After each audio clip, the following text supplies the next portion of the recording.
scoliosis. Dito lang po. Wala naman siyang ano, kaya lang hindi ako masyadong nakatagal ng upo. Nangangawit ka, Ako. upo ka. Upo ka saglit. Tsaka ano, slot ko. Hindi naman Slouch. ano, ganun lang siya. Tapos yung dito talaga, kasi may Yun. time na nangyari sa akin na hindi na talaga ako nakalakad, kinakargan na ako. Nung time naman na ano ngayon, yung after ng pregnancy. Yun lang naman po siya. Yung Sige, dito. upo ka rito. I-explain ko pa sa'yo. Tandaan nyo, pagka kayo may, kung talaga kayo may spine problem, once na mabuntis kayo, siyempre, tabingi. Bumibigay. Pag dumating yung 7, 8, 9 months nyo, kahit wala kayong scoliosis, automatic, dadamdamin yun. Tapos, bubukay yung pelvis nyo or yung pelvic. Bubukay, siyempre, magkakaroon ng bata. Ngayon, pag may problem kayo sa spine, siyempre, pag buka nun, tabingi rin yung ano niya. Kaya darating yung panahon, pag umupo kayo, mararanasan mo yun, yung talagang hindi ka makatagal para may nakaipit na hindi mo. Kahit humiga ka ng pa-straight ng panganyan, parang pili mo sa balakang mo may nakakalusok. Ganun ang pakiramdam Feeling niya. mo nadagdagan siya lang. Kasi before pa ako manganak, parang may naging ano na ako, nag-under ako ng therapy. Punta kami sa orthopedic. Meron kang x-ray, anything? Ayun lang. Pero yun lang po, yung dahil nga dito, sciatica something, yung dito lang siya talaga. Kahit yung una, okay pa. Pati tawa, hindi ako yung Pagka ano, parang gumagano, may gumagano, may gumagaw. Kasi sa, Okay. ay yung pinakauna, hindi pa ako ano nun. Compression Nag-mix niya sa lang. sciatic nerve. Compression sa... Kasi dito sa may puwet natin, or sa may... Di ba, dito pumupondo yung bata eh. Ayan, ito yung sipit-sipitan ng mga babae. Pagka yan, siyempre nagkaroon ng bata, tapos ito tabing itong spine nyo, kaya makakaramdam talaga kayo ng compression sa mga... Itong disc kasi makukompress yan. Pag nabinat na yan, eh automatic na tabingi yung ano nyo eh. Di ba sa lumbar yung tabingi mo? Ayun, dito po. Dito, tabingi yan. Pinaka, ano, Ngayon, magra-radiate yan pa ganun sa paa. Kaya makakaramdam ka sa puwet pag ganun. Yun yung tinatawag na sciatic nerve. Kaya kung may maririnig kayong sciatica, reverse yun sa sciatic nerve. Yan. Kung makikita nyo, napapansin nyo, sinisiko, babae, lalaki, matanda, bata, sinisiko namin sa puwet. Kasi mas marami siyang nerve dun sa puwet. Para patamaan, para guminhawa yung pasyente o yung may karamdaman na ganito. Sige. Diyan ka lang.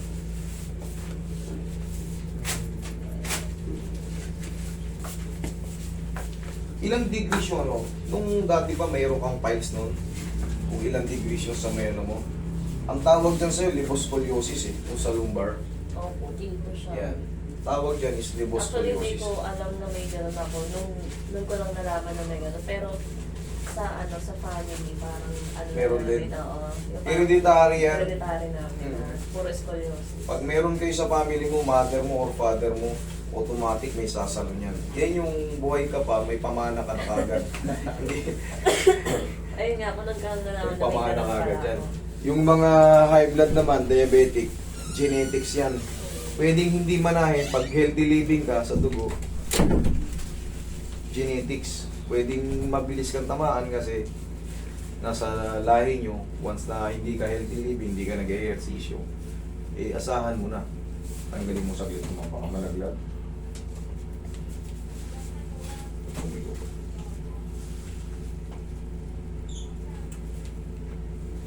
Ayoko saglit, ma'am.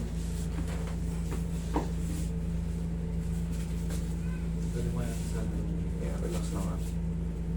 Yan. Buka mo lang. Okay, higa ka pati haya. Yeah. Check ko yung paa mo.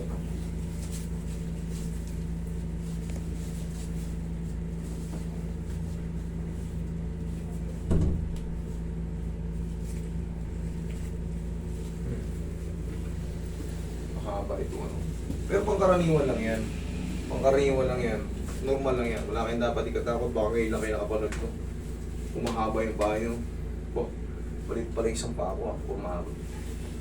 Bunga yan ng ano, spine problem. Pero madali lang ayusin yan. Hinahatak lang namin dito yan.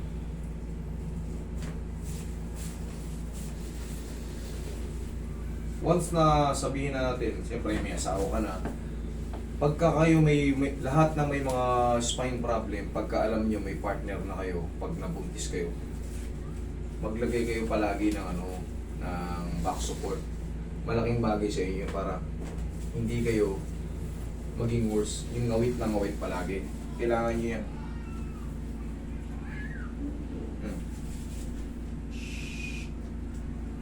Ayun na, tagilid ka.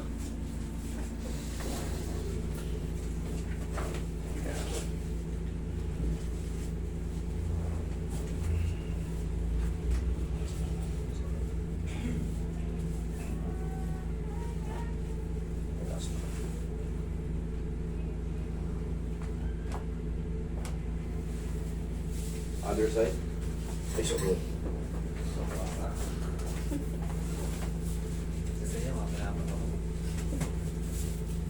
Yan, sisingaw yung yan. Sakit ng balakang yan. Mamaya, sarap ng pakiramdam. Pwede na yung napupupo. Yung ganito, hindi porkit na na-release na natin. Siyempre, sa loob ng 4 na buwan, marami tayong gagawing trabaho. Possible na possible na mangawit ka ulit. Pero pangkaraniwan lang naman yun. Adjust lang yan. Normal na yun sa may mga spine problem ka pa. Wait lang. Sakto nyo. Gilin nyo ko yung ano. Taas.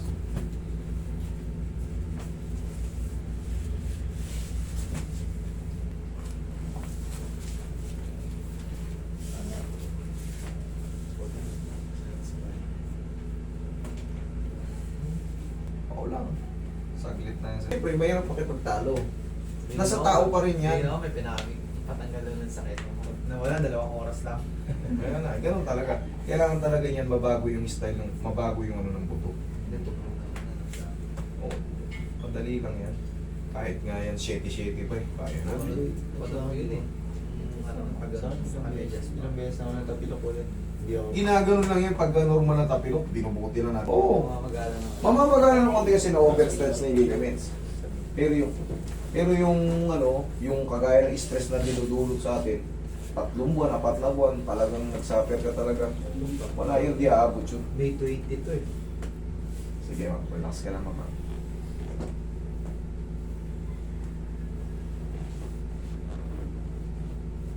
Okay, inhale.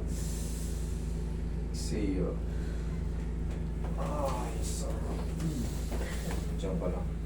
Tunugan. Diyan ka lang, mama. In a few seconds lang. Kasi baka may mag-react. Pagka yung mga compression natin, na-decompress, mag-flow yung blood doon. Baka may mga dizziness, reaction. Ako maging 6 ka niyan eh. Naramdaman mo? Minsan, 1 to 2 days, yung mga first time na gaganito, natatraction, merong may mga mild muscle pain reaction. Kumbaga, parang may kakaiba sa muscle nyo.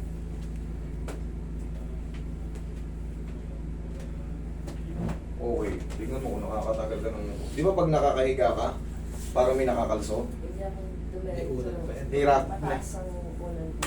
Sige, higa kang diretso dyan ulit. Latag mo. Oops, kapain mo ngayon yung balakang mo yun. Ha? Kasi pag ganyan pa lang, hindi ko na. Pag ganyan pa lang, no? Pag ganito pa lang, kailangan mataas pa. Hindi ako Elevate ka, yun ang gusto mo. Pero ngayon, no? Minsan nga nakaupo eh. Ayos na. Pupulo na yun, maganyan. Ano? Mas pag ano, Pag huwag lang kayo maliligo ngayon, ma'am, ha?